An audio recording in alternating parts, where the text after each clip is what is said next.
Norrlenska nautakjötið, uppskrift á góðu kvöldi.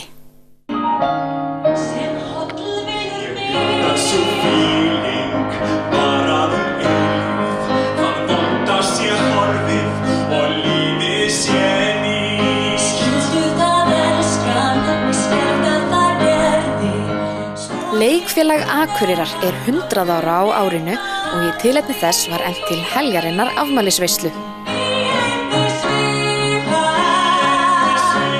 Til hamingju með afmæli, þetta stóra áfangi. Já, heldur betur, þakka þér fyrir. Hvað hefur þú verið hluti af leikfélaginu í mörg ár? Almáttugur minn.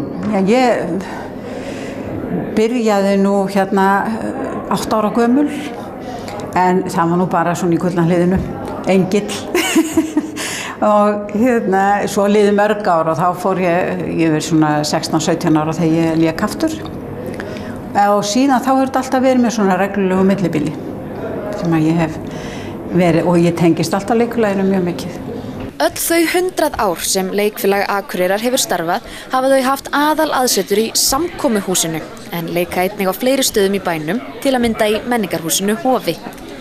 Árið 1973 varð mikil breyting á starfi leikfélagsins sem fór úr því að vera áhugamannaleikhús í eina atvinnumannaleikhús landsins utan höfuðborgarsvæðisins. Það breytist náttúrulega mjög mikið. Það var ansi mikill munur á því að vera að vinna fullan vinnudag og vera með kannski lítil börn og fara svo að vinna hér á kvöldinu og helgar. Það var náttúrulega, og þetta var orðið svo mikið starf í áhuga mennskunni. Það voru margar sýningar settar upp á hverju ári og fólk var bara að gefast upp á þessu, að hafa þetta svona með fullri vinnu. Þannig að það breyttist alltaf að bara fara að vinna í leikhúsinu og þurfa ekki að vera að hlaupa í önnur störf. Það var alveg frábært. En hvernig hefur þróunin verið með fastráðningu leikara hérna á Akureyri? Það hefur náttúrulega, fyrst þegar það stofnað atvinnuleikhúsi, þá eru ráðnir 8 leikarar á fastan samning, reyndar bara í 9 mánuði og bara í hálft starf. Og við vorum að vinna svona önnur störf í leikhúsinu mörg hver með. En það kom nú fljótt í ljós að það gekk ekki, þannig að því var breytt í fullt starf bara. Þannig að svo hefur það nú svona, það gekk vel framan af að hafa fastráðin kjarna sem var náttúrulega alltaf stefnt að. Svo bara eins og alltaf í leikhúsum, það erfiðir tímar, það vantar peninga og þá farið að skera niður.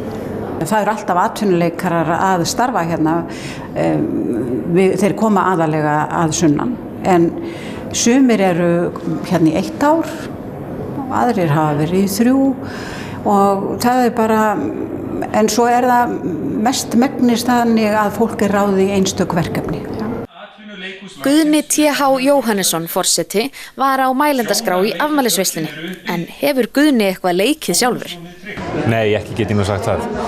Ég gæti rifjað upp einhver skólaleikrit en þar hófst minn ferill og lauk á fjölunum. Hvað hefur staðið upp úr á þessum árum sem þú hefur starfað með leikfélaginu? Ég get svo sem talað um það að þegar ég lék í dúfnaveislunni þá kom hér að sunnan ofsalega mætur og flottur leikari Þorsteinn Östemesen og lék pressaran og mér fannst það mjög gaman að leika á móti honum. Maður lærir svo mikið af því að vinna með svona reyndum leikurum og flottum og síðan mörgum árum seinna þá kom hingað Gísli Halldórsson, leikari og leikstjóri og leikstýrði Glerdýrunum sem ég lék í og hann kendi mér alveg svakalega mikið. Þá einhvern veginn hann opnaði augum mín dálítið fyrir hvernig maður vinnur og hvernig þetta allt saman. Leikhúsið og hversu virði það og allt það.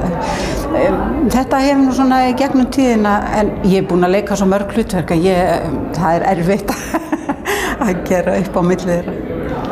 Samfélag snýst svo mikið, það snýst ekki bara það að við búum á ákveðnum stað, göngum til vinnu, höfum krakkana í skóla og þess aftar, við þurfum afþreyingu, við þurfum menningu, við þurfum að finna eitthvað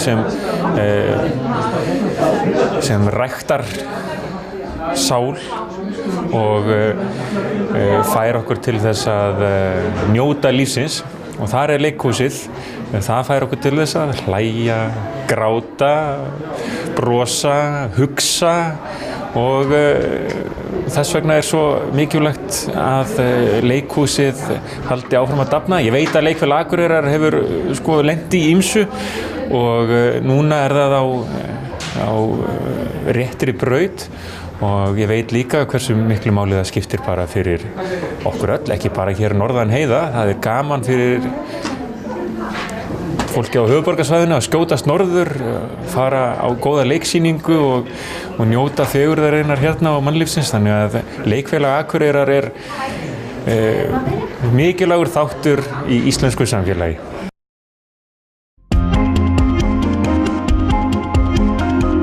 Norðlenska nautakjötið, uppskrift á góðu kvöldi.